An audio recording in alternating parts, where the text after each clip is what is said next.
ఎప్పుడైనా మనసు ఆగకుండా పరిగెడుతూనే ఉందనిపించిందా? గతం గురించిన బాధలు, రేపటి గురించిన టెన్షన్లు, వీటి మధ్యలో చిక్కుకుని ఒక్క క్షణం కూడా ప్రశాంతత లేకుండా పోయిందా? ఇది చాలామందికి తెలిసిన విషయమే కదా. అయితే ఈ ఆగని ఆలోచనల తుఫానును ఆపి మనస్సును నిశ్చలంగా మార్చే ఒక రహస్యం ఒక చిన్న కథలో దాగి ఉందంటే నమ్ముతారా? రండి, ఆ కథేంటో ఇప్పుడు తెలుసుకుందాం. అతని మనసు ఒక తుఫానులా ఉండేది. చూడండి, ఈ ఒక్క వాక్యం మన కథలోని హీరో పరిస్థితిని మొత్తం చెప్పేస్తోంది గదూ. ఆలోచనల సుడిగుండంలో చిక్కుకున్న ఒక మనసు ఎలా ఉంటుందో కళ్లకు కట్టినట్టు చూపిస్తోంది. ఇంతకీ ఎవరా యువకుడు? ఏంటతని కదా చూద్దాం. సరే, ఈ తుఫాన్లాంటి మనసున్న యువకుడి పేరు మార్కో. వయసు 24 ఏళ్లు. పైకి చూస్తే అంతా పర్ఫెక్ట్. కాని లోపల మాత్రం రోజూ ఒక యుద్ధం. తన మనసు తన మాట వినకుండా ఎప్పుడూ అశాంతితో కుదితిపోతుంది. అసలు మార్కో సమస్య ఏంటి? చూడండి, అతని మనసు ఎప్పుడూ ఆలోచనలతో నిండిపోయేది. జరిగిపోయిన వాటి గురించి బాధపడటం, జరగబోయే వాటి గురించి టెన్షన్ పడటం. ఈ ఆలోచనల వల్లే ఎప్పుడు అశాంతి, అలసట, కనీసం రాత్రిపూట నిద్రకూడా సరిగా పట్టేది కాదు. చివరికి నవ్వడమంటే ఏంటో కూడా మర్చిపోయాడు. ఇక లాభం లేదనుకున్నాడు మార్కో. తన మనస్సులోని ఈ తుఫానును ఎలాగైనా ఆపాలి, ఒక పరిష్కారం వెతకాలి అని నిర్ణయించుకున్నాడు. అలా మొదలైంది అతని ప్రయాణం. ఆ ప్రయాణం అతన్ని ఎక్కడికి తీసుకెళ్ళిందో చూద్దామా? అలా వెతుకుతున్న మార్కోకి ఒక విషయం తెలిసింది. కొండల మధ్య ఒక చిన్న గ్రామంలో ఒక జ్ఞాని ఉన్నారని. ఆయన ఒకప్పుడు సిటీలో పెద్ద సైకాలజిస్ట్. ఇప్పుడు అన్నీ వదిలేసి ప్రశాంతమైన జీవితం గడుపుతున్నారని విన్నాడు. ఈయనే తన సమస్యకు సమాధానం చెప్పగలడు అని మార్కోలో ఒక చిన్న ఆశ మొదలైంది. ఒక్కసారి తేడా చూడండి. ఒకవైపు మార్కో అశాంతి, ఆందోళన, ఒకచోట నిలవలేని మనసు. మరోవైపు ఆ జ్ఞాని పూర్తి నిశ్శబ్దం, ప్రశాంతత. ఒకరికొకరు పూర్తి వ్యతిరేకంగదా? సరే, ఇంతకీ వీళ్ళిద్దరూ కలిస్తే ఏమైందో చూద్దాం. మార్కో ఆ జ్ఞాని దగ్గరకు వెళ్లాడు. తన గోడంతా చెప్పుకున్నాడు. ఆ జ్ఞాని ఏం చేశారో తెలుసా? పెద్ద పెద్ద మాటలు చెప్పలేదు, పుస్తకాలు చదవమనలేదు. జస్ట్ ఒక చిన్న పని చెప్పాడు. చాలా సింపుల్ పని, కాని ఆ సింపుల్ పనిలోనే అస్సలు రహస్యం దాగి ఉంది. సరే, ఇంతకీ ఆ పనేంటి అంటారా? ఇదిగో, ఒక గ్లాసు నిండా నీళ్లు, అంచు వరకు. దాన్ని పట్టుకుని ఊరి చివరిదాకా నడిచి మళ్ళీ వెనక్కి రావాలి. కండీషన్ ఒకటే, ఒక్క చుక్క, జస్ట్ ఒక్క చుక్క కూడా కింద పడకూడదు. వినడానికి సింపుల్గా ఉన్న అసలు విషయం ఏకాగ్రత. అది చాలా కష్టం. అంతేకాదు, ఆ నడవాల్సిన దారి కూడా ఏదో ఖాళీగా లేదు. అదొక బజారు.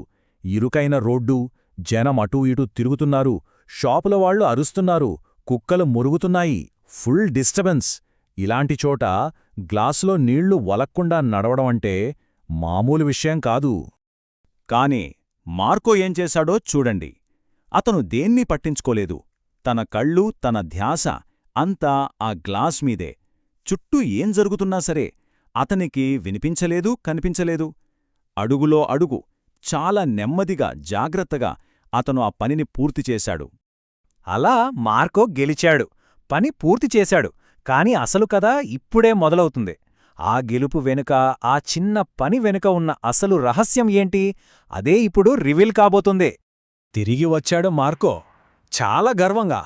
చూశారా, ఒక్క చుక్క కూడా పడలేదు, నేను చేసేశానా అని చెప్పాడు. అతను సవాలును పూర్తిచేశాడు, అంతా బానే ఉంది. కాని అప్పుడు ఆ జ్ఞాని అడిగిన ఒకే ఒక్క ప్రశ్న మొత్తం మార్చేసింది. ఆ జ్ఞాని చాలా ప్రశాంతంగా అడిగాడు, సరే, నువ్వెళ్ళి వచ్చే దారిలో పిల్లలు ఆడుకుంటున్నారు, చూశావా? కుక్కలు అరుస్తున్నాయి, విన్నావా? ఈ ప్రశ్నతో మార్కో ఒక్కసారిగా ఆగిపోయాడు. దానికి మార్కో సమాధానం, లేదండి, నాకేమీ కనిపించలేదు, వినిపించలేదు. నా ఫోకస్ మొత్తం ఆ గ్లాసు మీదే ఉంది అండి. ఈ సమాధానంలోనే ఉంది మొత్తం మ్యాజిక్. చూశారా, ఇదే అసలు పాయింట్. ఎప్పుడైతే మార్కో ఫోకస్ అంతా గ్లాస్ మీద పెట్టాడో అప్పుడు తన మనసులో వేరే ఆలోచనలకు చోటే లేదు. గతం గురించిన బాధలు లేవు, భవిష్యత్తు గురించిన భయాలు లేవు. ఓన్లీ ఆ గ్లాస్, ఆ క్షణం, అంతే. మనసు ఎప్పుడైతే ఇలా ఒకే పనిమీద ఉంటుందో ఆ ఆలోచనల తుఫాను దానంతటదే సైలెంట్ అయిపోతుంది. మనసు ప్రశాంతంగా మారుతుంది. ఆ ఒక్క క్షణం మార్కోకి లైఫ్ అంటే ఏంటో అర్థమైంది. అతను వెతుకుతున్న శాంతి, ఆ ప్రశాంతత ఎక్కడో కొండల్లోనో గుళ్లలోనో లేదు, అది తనలోనే ఉందని తెలుసుకున్నాడు. ఇది కథకు ముగింపు మాత్రమే కాదు, ఒక కొత్త ప్రారంభం. ఆ జ్ఞాని చెప్పిన సింపుల్ లాజిక్ కూడా ఇదే. శాంతి అనేది మనం బయటనుంచి తెచ్చుకునేది కాదు. మనసుని, గతాన్ని, భవిష్యత్తుని వదిలేసి ఇప్పుడు ఈ క్షణంలో మనం చేస్తున్న పనిమీద పెడితే చాలు. అదే శాంతి. అది మనం వెతకాల్సింది కాదు, మనలోనే ఉంటుంది. అంతే. మార్కో ఇంటికి బయల్దేరాడు. కాని ఇప్పుడతను పాత మార్కో కాదు. అతని మనస్సులో తుఫాను లేదు, ప్రశాంతత ఉంది. ఎందుకంటే ఇప్పుడతనికి ఆ సీక్రెట్ తెలిసిపోయింది. ఈ కథ మార్కోది మాత్రమే కాదు, మనందరిది. మార్కోకి ఆ నీళ్ల గ్లాస్ ఎలాగో మన జీవితంలో కూడా అలాంటివుంటాయి. ఇష్టంగా చేసే పని కావచ్చు, ఇష్టమైన పాట కావచ్చు, లేదా మనసు విప్పి మాట్లాడుకునే ఒక స్నేహితుడు కావచ్చు.